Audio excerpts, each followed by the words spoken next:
आप सब परिवार वाले हैं, है ना? परिवार कौन सा तरक्की करता है, आगे कौन सा परिवार बढ़ता है? जिस घर में शांति हो, जिस घर के बीच में आपस में प्यार हो, जिस घर के बीच में आपस में सहयोगात्मक रवैया हो, ऐसा ही है ना? यदि घर के बीच में पंजाबी भाषा में क्या बोलते हैं, घर दे भांडे खड़कते रहे तो घर तरक्की करता है? नहीं करता ना। घर दे तू मैं हर वेले लगी रही, घर तरक्की करता है? घर दे विच हर वेले किंतु परंतु ही होंदा रहे, ऐ क्यों किया, ये क्यों किया, ऐसे क्यों किया है, तुम बाहर क्यों गए थे, तुम अंदर क्यों आए हो, तो वो घर भी क्या करता है, वहीं का वहीं रह जाता है। वहीं का रहने की बजाय भी वो पीछे चलता जाता है। तो ये घर है। तो हम क्या कहते हैं, वसुधैव कुटुंबकम। ये सारी सृष्टि जो है वो अपना एक परिवार है। तो ये उसके बीच में हमारा छोटा सा परिवार उसका एक अंग है। उसके बाद समाज आता है, समाज के बाद प्रदेश आता है, प्रदेश के बाद हमारा देश आता है।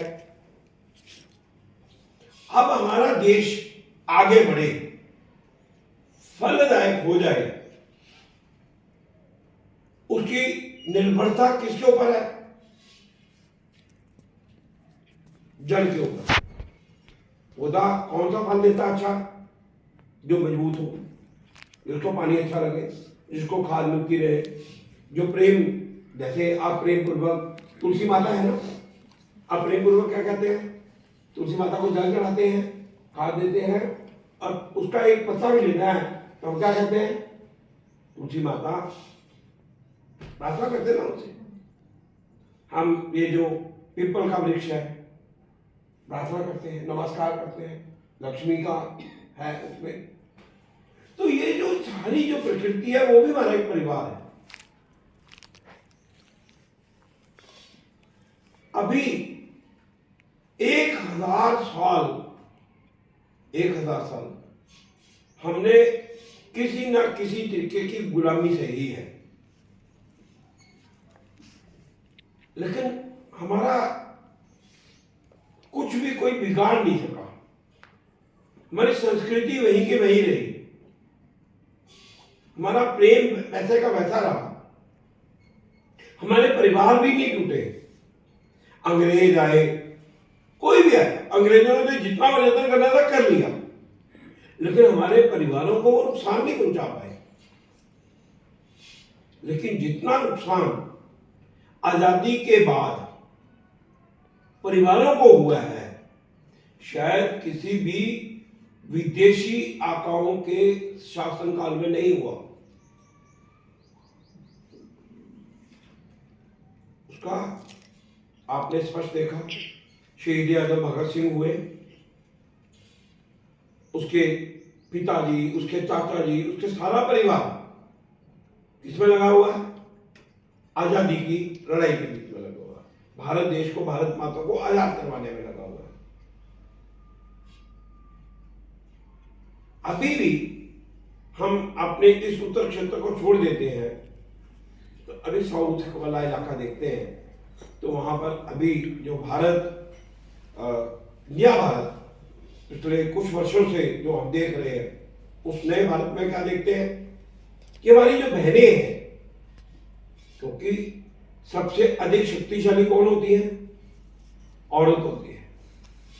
भगवान राम ने रावण के ऊपर विजय प्राप्त करनी थी तो किसकी पूजा की थी? शक्ति की उपासना की।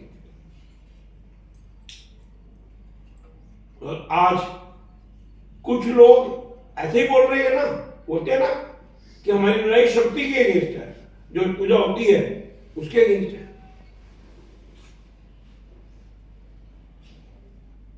और उधर देखते हैं, दूसरी तरफ देखते हैं कि हमारी ये जो मातृशक्ति है, जो हमारी शक्ति है, वो अपनी वही 16 श्रृंगार करते हुए, क्या 16 श्रृंगार करते हुए स्पेस की वैज्ञानिक हैं, जो अंतरिक्ष है, जो भी चंद्रयान हमारा उतरा, उसके बीच में अगर आप चित्र देखते हैं तो 50% मातृशक्ति उसके बीच में अपनी भारतीय वेशभूषा के बीच में उस चंद्रयान की सफलता के बीच में लगी हुई है। इसलिए अभी जो देश बदल रहा है, देश का वातावरण बदल रहा है। अब 3 तलाक बंद हुआ, तलाक तलाक तलाक हुआ ना, तो पहले यही हालत था, ऐसे 3 शब्द बोल दो तो भारतीय संस्कृति के बीच में तो हमारे है ही नहीं, डाइवोर्स नाम की कोई चीज नहीं है, कुछ शब्द ही नहीं है, ना संस्कृत में ना किसी में। इसलिए कुछ निर्णय ऐसे हमारे को दिखाई दे रहे हैं पिछले कुछ वर्षों से, जो कि मातृशक्ति को के उत्थान के लिए, अभी एक संसद में कानून भी पास हुआ ना, 50% रिजर्वेशन, 50% महिलाएं हैं। आज हमको गर्व है कि हमारी जो फाइनेंस मिनिस्टर है मैं सीतारमण, क्या है, कितना बड़ा काम कर रही है। और जब वो घर का, मैंने उनका एक पिक्चर देखा, घर में जाकर के वही एक छोटे से घर में क्या कर रही है, अचार डाल रही है। दोनों बेटियां कहां पर हैं, भारतीय सेना के बीच में। देश की फाइनेंस मिनिस्टर हो तो देश की सुरक्षा के बीच में अपनी बेटियों को भेजो। एक जो राम राज्य, भगवान राम की 22 तारीख को जो प्राण प्रतिष्ठा हुई, खाली हम राम की मूर्ति वहां पर लगा देंगे तो क्या हमारा काम चल जाएगा? ऐसा नहीं होने वाला। हमको पूरे देश में इस देश को चलाने वाले कौन से लोग चाहिए? जो सादा जीवन जीने वाले हों, जो अपने स्वार्थों से ऊपर उठ करके भारत माता की सेवा में काम कर सकते हैं, ऐसे लोगों को हमको आगे लाना नहीं पड़ेगा। यदि ये लोग ना होते, पिछले 500 वर्षों से ये चल रहा है ना राम जन्मभूमि का विवाद, तो अभी एकदम कैसे हो गया? बन भी गया, कोरोना काल के बीच में बना। इच्छा शक्ति थी कि भाई राम हमारे इष्ट हैं, राम राज्य की हमने इस भारत में स्थापना करनी है। हमने कभी सोचा था कि सूर्य तिलक भी होगा राम को? सोचा नहीं। हमने कभी सोचा नहीं था, जब हम छोटे छोटे थे तभी कुछ लोग कहते थे राम मंदिर वहीं बनाएंगे, लेकिन ऐसा सोचते थे कि बड़ा मुश्किल काम है, किस किस को खुश करेंगे। लेकिन प्रभु की अपार कृपा हुई, भगवान राम ने हमारे जो शक्ति थी, हमारी जो इच्छा शक्ति थी, उसमें अपना योगदान डालते हुए इतना भव्य मंदिर बना दिया, इतना भव्य मंदिर बना दिया। आज पूरी दुनिया के लोग वहां पर नतमस्तक होते हैं। आजकल पहले हमारे पास 1-2 स्थान होते थे, वहां पर जाते थे। आजकल विदेशी लोग कहां जाते हैं? भाई राम मंदिर जाना है। वहां पर जो लोग पहले 1 रुपए में केवल 2 पैसे कमाते थे, 1 पैसे कमाते थे, आजकल उनकी कमाई 1000 गुना बढ़ गई है। फूल बेचने वाला, चाय बेचने वाला, खाना बनाने वाला, पेड़े बनाने वाला, लड्डू बनाने वाला, प्रसाद बनाने वाला, यहाँ तक कि वो जो सरयू में नौका वाले हैं, पहले बड़े तरह हैंड टू माउथ थे, आज क्या होगा? किसकी कृपा हुई? राम जी की कृपा हुई। आज सब लोग कहाँ जा रहे हैं? अयोध्या जी जाएंगे, अयोध्या जी जाएंगे। इसका मतलब क्या है? बाहर से भी टूरिस्ट भी आएंगे, हम लोग भी जाएंगे, सब लोग जाएंगे, तो भारत की जो इकोनॉमी है वो ग्रोथ होगी। कुछ लोग पूछते हैं कि भाई ये 5वें स्थान पर कैसे आ गया। इसी तरीके से आया। काशी के बीच में भी यही हाल हुआ। काशी में यही हुआ ना। आज हम काशी जाते हैं, भोलेनाथ जी के, भोले बाबा के दर्शन करते हैं, तो कितना खुला स्थान है। वहां पर आप आराम से बैठ सकते हैं, प्रभु के दर्शन कर सकते हैं, प्रभु का सिमरन कर सकते हैं। उसी स्थान पर ही गंगा मैया के दर्शन कर सकते हैं, स्नान कर सकते हैं। क्या ये पहले संभव था? वहां पर जो उद्योग है, मैंने वहां पर मार्केट देखी है, कितनी सुंदर सुंदर मार्केट, लोग कितना वहां पर खरीदे फरोख्त कर रहे हैं। वहां का जो उद्योग है वो प्रफुल्लित हो रहे हैं, लोगों का जो स्तर है वो बढ़ रहा है, और सोचने की शक्ति अच्छी हो गई है। अभी आप वृंदावन चले जाओ, मथुरा चले जाओ, मैं तो जाता रहता हूं, तो वहां पर क्या था, ऑटो में बैठना, मन दुख दुख दुख लगी रहती थी, पता नहीं ये कहाँ ले जाएगा और कहाँ पर रास्ते में रोक करके खो कर लेगा। आजकल ऐसा कुछ नहीं। वहां पर हम पैदल करते हैं, नंगे पांव। आपने देखा होगा एकादशी वाले दिन वहां पर जो परिक्रमा मार्ग है, इतना सुंदर परिक्रमा मार्ग बन गया। आप पक्के स्थान पर चलना चाहते हो, पक्के में चलो, आप कच्चे स्थान पर चलना चाहते हो, कच्चे में चलो। वहां पर आपको कोई कंकर पत्थर नहीं जुड़ेगा। वहां पर की जो परंपरा है कि भाई प्रत्येक पौधे के बीच में राधा रानी है, किसी पौधे को भी नहीं काट सकते, उनको काटे बिना कितना हमारा देश आगे बढ़ा। हमारा, मैं नहीं बात किसी व्यक्ति की नहीं कर रहा हूँ, लेकिन देश का मुखिया है, देश का मुखिया नेपाल में किस प्रकार से उन्होंने गले के बीच में रुद्राक्षी मालाएं डाली हुई है, किस प्रकार से वस्त्र डाले हैं, किस प्रकार बिना सिले हुए वस्त्र डाल करके भारत माता वहां पर पूजन किया है। अगर राम मंदिर की प्राण प्रतिष्ठा करवानी है तो कितना उपवास किया, नारियल पानी के ऊपर रहना, 2 नारियल पानी पीना, जमीन के ऊपर सोना। मुझे तो, मैं ये नहीं कह रहा हूँ कि मैं कंपेयर कर रहा हूँ, किसी के साथ कंपेयर नहीं किया जा सकता, लेकिन जब हम भगवान राम का काल पढ़ते हैं उस समय क्या है, जब सीता माता चली जाती हैं तो भगवान राम कहाँ सोते हैं, जमीन पर सोते हैं। और आपने देखा होगा जब राजा जनक आते हैं तो उनकी सिंपलिसिटी को देख करके उनकी आंखों में आंसू आते हैं, पूजन करने का उनका मन करता है। ये भारत की संस्कृति है। भारत की संस्कृति ये नहीं है कि राम मंदिर के लिए हम जा रहे हैं तो हमारे ऊपर कोई गोलियां चला दे। अभी मैं पढ़ रहा था, ये जो कुरुक्षेत्र वाला युद्ध हुआ, ये क्यों हुआ?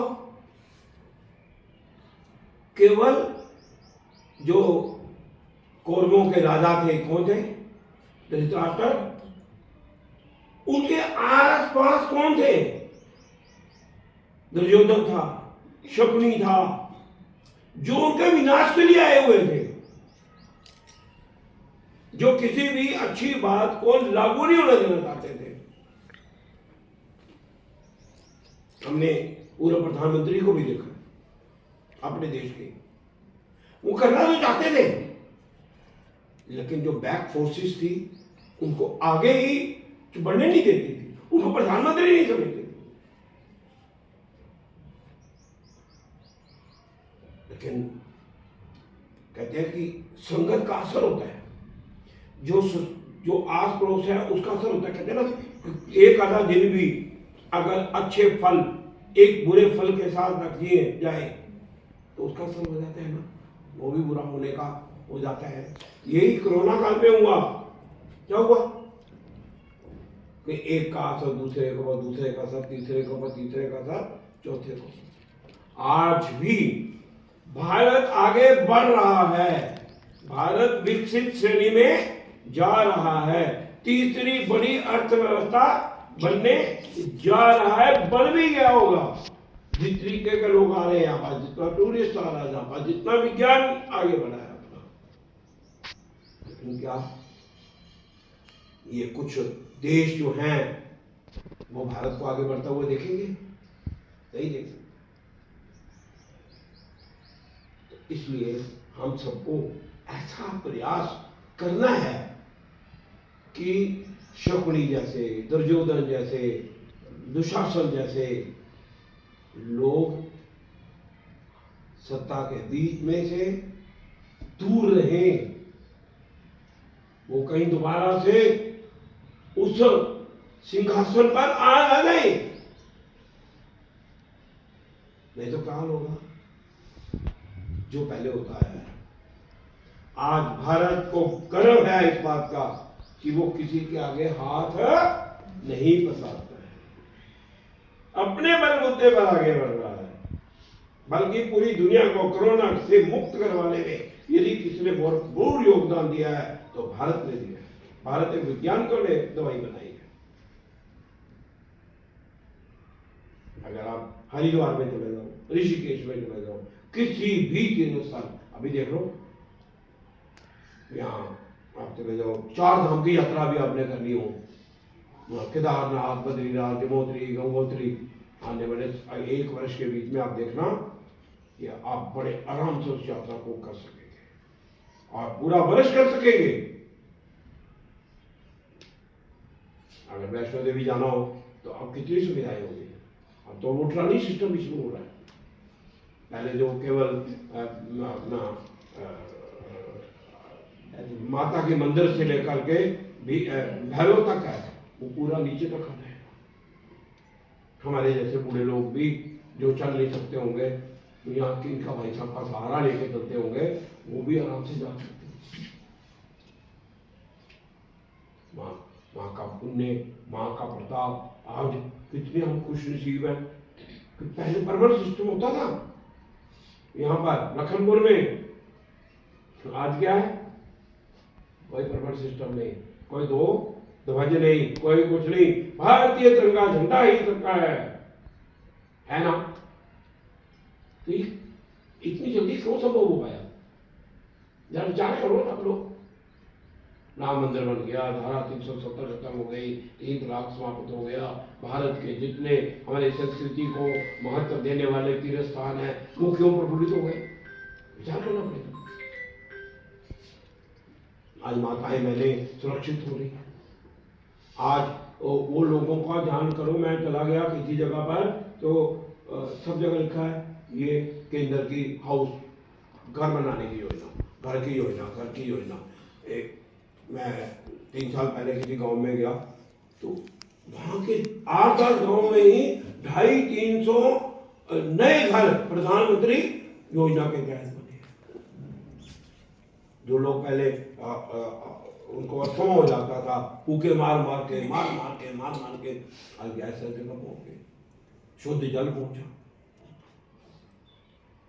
जहां पूरी दुनिया मर रही थी कोरोना काल के बीच में, भारत की योजना के अनुसार वो सारा का सारा ठीक रहा, हम सब सुरक्षित रहे। उतना लोग अपने जीवन से हाथ नहीं धो पाए जितने विदेशों के बीच में हुआ। आज भी उन लोगों को, जो लोग प्रभावित हैं, उन लोगों को राशन भी मिल रहा है। हमारी तरह नहीं है। हम पंजाब के लोग तो क्या है, दाता हैं। हमको क्या बनाया जा रहा है? दीन बनाया जा रहा है, लेने की भावना बनाई जा रही है। हम लोग मेहनत का शहर, हम लोग अपना खाना खुद कमा करके खा सकते हैं और 100 लोगों को खिला सकते हैं। ये गुरु नानक देव जी महाराज ने कहा, कीर्त करो, नाम जपो, वंड जपो। आज पंजाब के बीच में सब लोगों ने प्रयास कर दिया। बहुत सारे राजनेता आए, हम नशा खत्म कर देंगे, हम नशा खत्म कर देंगे। कैसे खत्म होगा?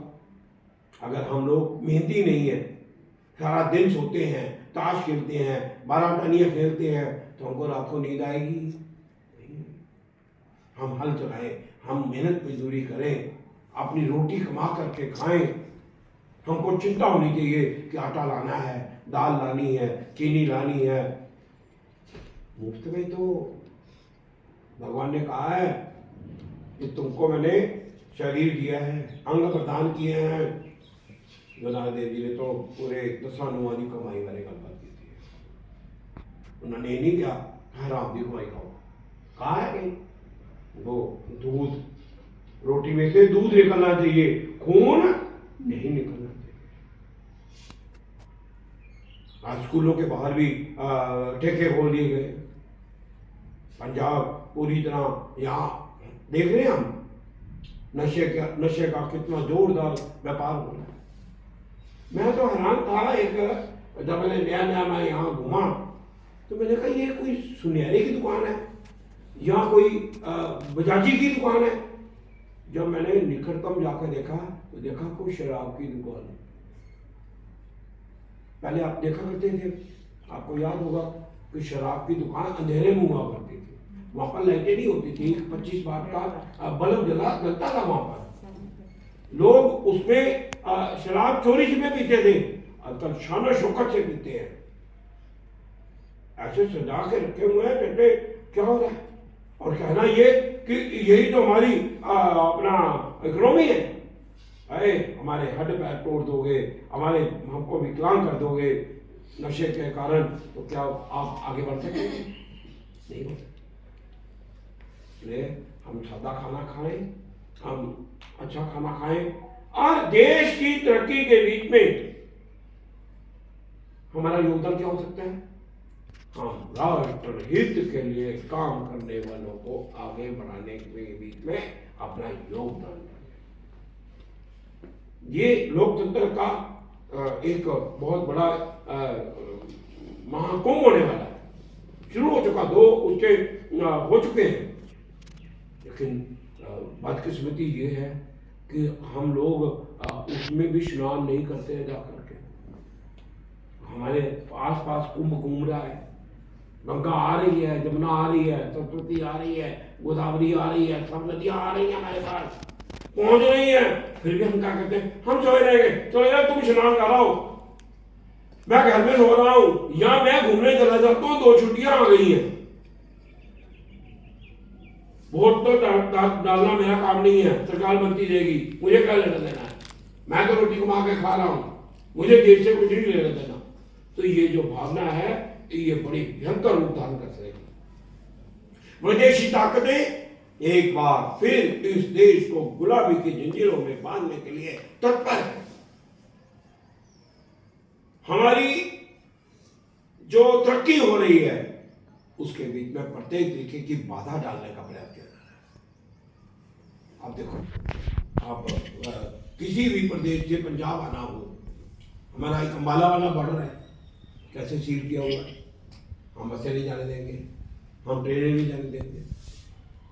कितने लोग दुखी हैं भाई, सबको मालूम है। जो भी काम करना है अपनी आपकी जो जायज डिमांडें हैं वो सरकार के सामने रखिए। आम जनता को क्यों परेशानी कर रहे हो? मान लो किसी ने दरबार साहब आना है, भाई ट्रेन आएगा तो कम पैसे लगेंगे ना भाई। आजकल वो जो वॉल्वो वाली बसें हैं वो 4 गुना पैसे ले रही हैं। जिसने माथा देखने आना ही है, जिसने वैष्णो देवी जाना ही है। हमारे अपने धरना लगाना है किसी और स्थान पर लगाओ जिसपे किसी को कोई दिक्कत ना हो। पहले ही पंजाब पिछड़ा हुआ है और पंजाब को पिछड़ने में हम मजबूर कर रहे हैं। ये बॉर्डर स्टेट है, तो मैं उनके खिलाफ नहीं हूं, लेकिन उनको अपना एक सोचना चाहिए कि आम बहनों को, भाइयों को किस तरीके से वो जो सामान उठाते हैं, जाते हैं, देखा नहीं जाता है। तो हमको भारत की तरक्की में रुकावट डालने वालों का भी ध्यान रखना है, वो दूर रहे। ऐसे नहीं आप सोच लिया कि भाई दूर रहेंगे, ऐसे नहीं होगा। आपको जो ताकत दी है, किसकी ताकत है? वोट की ताकत दी हुई है। उस वोट का इस्तेमाल करते हुए उस महाकुंभ में स्नान वहां पर करके आओ। अपनी उंगल के ऊपर वो चिन्ह लगा के आओ कि मैंने कुंभ का स्नान कर लिया है। पूरा परिवार। एक और बात, पिछले चुनावों में हमने देखा है नोटा का इस्तेमाल बहुत हो रहा है। कि मुझे कोई नहीं पसंद, मैं देना के जो चारे जो हो रहा है, ऐसा नहीं करना। क्यों नहीं करना? अब भाई जो बेहतर है, आप तो खड़े हुए नहीं, जो बेहतर है और जो राष्ट्र हित की बात सोच रहा है उसी को वोट दो। उनमें से जो चारों में बेहतर है वो आपने चॉइस करना है, लेकिन नोटा का इस्तेमाल मत करो, अपने वोट को बेकार मत करो, अपनी ताकत को व्यर्थ मत वाले को। आज शिक्षा में परिवर्तन हो रहा है, आज रोड्स के ऊपर नाम में परिवर्तन हो रहा है, आज रेलवे स्टेशनों का आप देख ली। मैं तो हैरान हूं, मैं तो अपने अभी पठानकोट में ही मैं कल आया, रेलवे स्टेशन पर बाहर आया, मैंने कहा ये सरकार के पास पता नहीं कहां से इतना पैसा आ रहा है। पहले तो हर समय सरकार गरीबी रहती थी, हर समय रेलवे खाते में जाता था, आजकल वाह वाह कमाल है, कितना शानो शौकत बन रही है, कितने भारतीय संस्कृति के वहां पर प्रतीक चिन्ह लग रहे हैं, सुंदर स्टेशन, सुंदर ट्रेन, बाथरूम भी साफ, ट्रेनें भी साफ, और पूरे वहां से चलनी थी ट्रेन 6:30 बजे चली थी, 6:30 पर पूरे ट्रेन वहां से चल पड़ी और 9:30 पर पहुंच रही थी, 9:25 पर वो प्लेटफॉर्म पे एंटर कर गई। आजकल तो कुछ लोग सोचते हैं कि हम क्या हम नागपुर से बॉम्बे जा रहे हैं या हम कहीं दुबई में घूम रहे हैं। आजकल इतने अच्छे बन गए, जहाज उतरने शुरू हो गए। तो इसलिए इन सब बातों का ध्यान रखते हुए भारत माता की जयकार पूरे विश्व में हो रही है ना। सब ना, जो नहीं भी राम नाम करता था वो भी राम नाम करता था। राम नाम लिखना, राम नाम बोलना, राम नाम करना, भारत माता की जयकार करना, भारत माता के पुष्प अर्पण करना, ये मनुष्य जीवन मिला हुआ आपको कर्म करने के लिए मिला हुआ, आराम से बैठने के लिए नहीं मिला हुआ, आराम से खाने के लिए नहीं मिला हुआ। आराम से केवल राक्षस खाते हैं, मनुष्य नहीं खाते हैं। आप मेहनत करते हो ना, जैसा खाओ अन्न वैसा होए मन।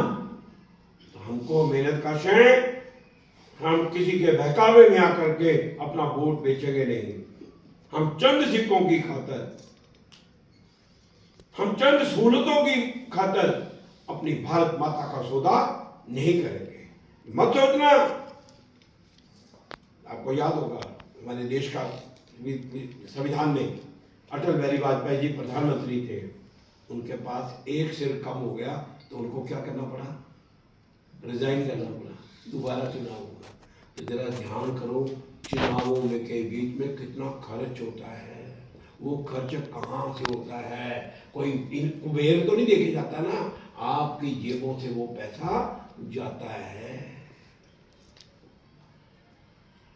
तो ये सारी बातों का ध्यान रखना, और ये कम से कम जो समय आपके पास बचा है, ये सारी बातें आपने परिवार में भी करना, अपने आस पड़ोस भी करना, और अपने जितने संबंधित लोग हैं उनके साथ भी आपको बातचीत करना। पहले मतदान, गर्मी आएगी, अभी आज मैं पेपर पढ़ रहा था, अभी बहुत गर्मी बढ़ेगी जब तक चुनाव आएगा। गर्मी से डरना नहीं, थोड़ी देर गर्मी सहन कर लो, नहीं तो हमेशा के लिए ये गर्मी आपको सहन करनी पड़ेगी। नहीं तो वो कोड़े जो भगत सिंह ने खाए थे देश को आजाद करवाने के लिए, भारत को विकसित भारत को बनवाने के लिए, वो उसमें रुकावट आ जाएगी और हम सब लोग पिछड़ जाएंगे। अब पछताए क्या हो, तो जब चिड़िया चुग गई खेत, जब चुनाव हो जाएगा, गलत लोग वही शकुनी मामा ये लड़कम पटरम आ जाएंगे, तो फिर भारत कहाँ विकसित होगा? फिर आपस में क्या कैसे लड़ेंगे है, मैं 5 काम नहीं दूंगा, मैं ये नहीं करूंगा, मैं वो नहीं करूंगा, तो क्या भारत विकसित होगा? नहीं होगा। विकसित भारत के लिए देश में एक मजबूत सरकार की आवश्यकता है, मजबूत इरादों की आवश्यकता है। हम उसको आगे बढ़ाने के लिए, ये देखिए ना, मेरे साथ दिलावर जी हैं, 72-74 साल के। आप लोगों ने थोड़ा सा अपने, मैं अति प्रसन्न होता हूँ यहाँ पर आकर के, मेरा मन बहुत प्रसन्न होता है। मैं उस समय की बात कर रहा हूँ यहाँ पर जब सिर्फ जो जंगली जानवरों की यहाँ लाशें पड़ी हुई थी, हमने हाथों से उठाई। भगवान इंद्र देवता ने यहाँ पर वो वर्षा की, साबुन से धोया है इसको। आज यहाँ पर जो शिक्षा ग्रहण हो रही है, जो आप शिक्षा दे रही हैं, मैं समझता हूँ ये बहुत बड़ी बात है। आगे हमारा शिक्षा का जो वो भी बदल रहा है ना, सारा किताबें भी बदल रही हैं, हमारी संस्कृति के मुताबिक आ रही है। ये एक जो आंदोलन है आने वाले ये जो वर्ष है, ये बहुत महत्वपूर्ण है भारत को आगे लेके जाने के लिए। मेरी आपसे कर्मठ प्रार्थना है कि आप अपने इस वोट का इस्तेमाल हर हालत में करना है। 100% मतदान कराना है, नाश्ता बाद में करना है, पहले वहां पर जाकर के स्नान करना। स्नान करने से पहले भोजन नहीं करिए दादा, ठीक है। कुंभ का स्नान है, ये महाकुंभ का स्नान है, भारत की तीसरी बड़ी शक्ति बनाने का ये कुंभ है। करोगे और लोगों से भी करवाओगे पक्का? तो भारत माता की जय, भारत माता की जय, भारत के लोकतंत्र की। एक और बात कुछ लोग आजकल कर रहे हैं, लोकतंत्र नहीं रहेगा, ये नहीं रहेगा, वो नहीं रहेगा। मूर्खों, ये लोकतंत्र आज की डेट नहीं है, ये त्रेता युग से भगवान राम ने हमें ये लोकतंत्र दिया है। इसकी बातचीत फिर कभी करेंगे कि किस प्रकार भगवान राम ने हमको लोकतंत्र दिया था। जो आज लोकतंत्र की तोड़ने की बात करें, किसी के पास शक्ति नहीं है भारत के लोकतंत्र की तरफ वो देख भी जाए। हम कमजोर ना बने। वंदे मातरम, वंदे वंदे मातरम। मुझे तो पूरा विश्वास है कि हमारा ये परिवार जो है वो अपने वोट का सही उपयोग करेगा और साथ ही साथ अपने घर परिवार 100% मतदान जो है हमारे मोहल्ले का हो। कोई भी ऐसा प्राणी ना रहे घर में बैठा, आलसी ना आलस उसको आए। हर लोग जो है, हर हमारे मोहल्ले के जो लोग हैं वो वोटिंग करके हैं। और जैसे कि नोटा, उसके बारे में भी समझाना कि सही जो है उसको हम इलेक्ट करें और अपने देश का विकास करें। और आपका धन्यवाद करना चाहूँगी कि आप आए और हमें मतदान के रिगार्डिंग आपने जागरूक किया। आपका बहुत बहुत धन्यवाद। तो अभी आप लोग अपनी कक्षाओं में जा सकते हैं।